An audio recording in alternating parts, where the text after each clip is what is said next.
now 3%. So if you look at some of these indicators, Nisa Ingilale, would you say that your government, under President Muhammadu Buhari, has performed based on the promises he made to Nigeria, which includes adequate power supply, job creation, and other indices that relating to the parity of the dollar to the naira? Seun, thank you very much. Before I begin, do I have your commitment that as I answer this question, that you will not interrupt me the way you did not interrupt Reno? Please. I will answer you. Well, I've not interrupted you except when I needed to. So I allowed you to speak your mind the way I've allowed you. Please go ahead. Yes, thank you very much. I would like to land because this is very detailed and I want to be very clear with Nigerians about the facts that you've laid out and what we have to say about them.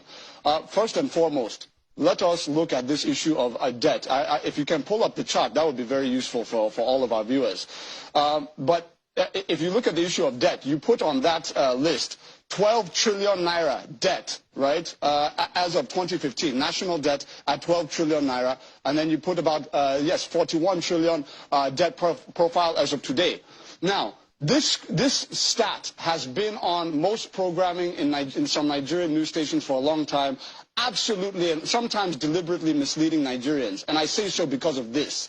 And whatever I'm going to say now is verifiable, and I'll tell you where you can get the source of information.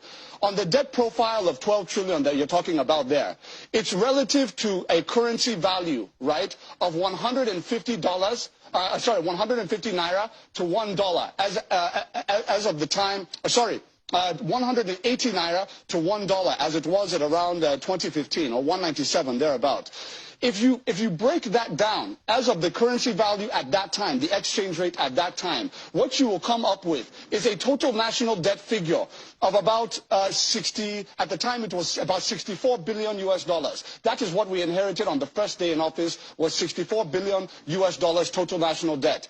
Now, if you look at the 41.68 trillion, right, and you're juxtaposing that not with 197 naira to $1, but with the current exchange rate where it is right now on the parallel, you will now get the actual debt figure as it is right now. And I believe that last check, if you look at the Debt Management Office, that's DMO. I invite every Nigerian listening to go to dmo.gov.ng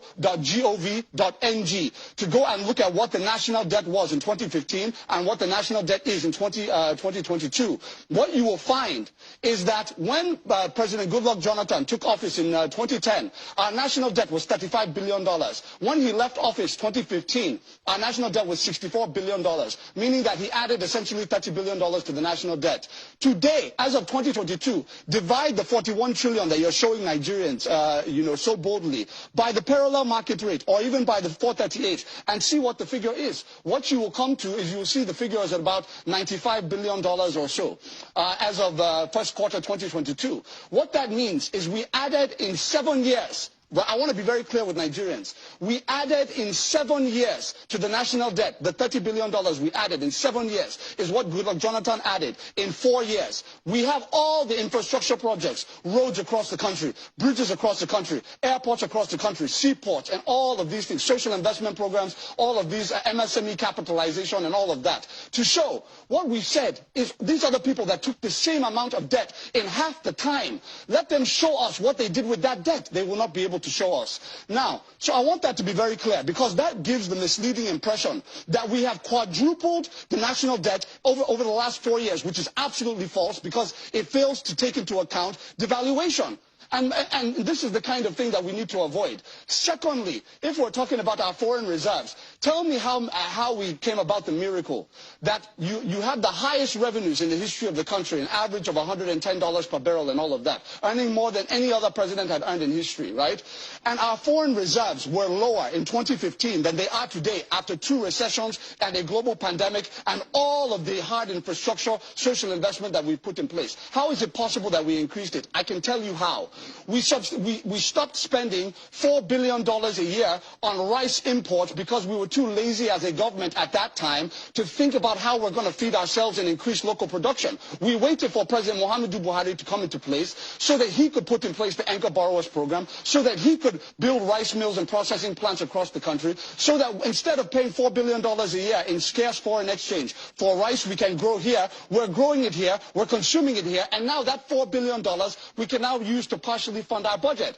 Again, the next point I want to make, from 1960 to 2015, my dear brother, we were able to accumulate a total of 13 million taxpayers. I said 13, not 30. 13 million taxpayers in 55 years. In the last 7 years, from 2015 to 2022, we have been able to go from 13 million taxpayers to 35 million Nigerians paying tax in this country, a near tripling of that figure. How did we do that? People don't ask the question, why is it that in 2014, when the oil price started to go down internationally, we stopped funding our budget? Do you remember we were borrowing debt to pay salaries? We stopped funding the capital component of the federal budget. Why?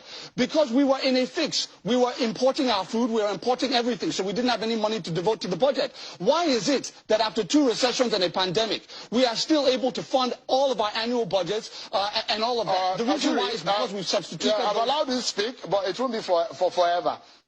No, but I have to answer your questions now. On the program tonight. But you skipped the inflation. And no, I have not skipped anything. I'm getting to that if you give me a chance. But I'll come back to you.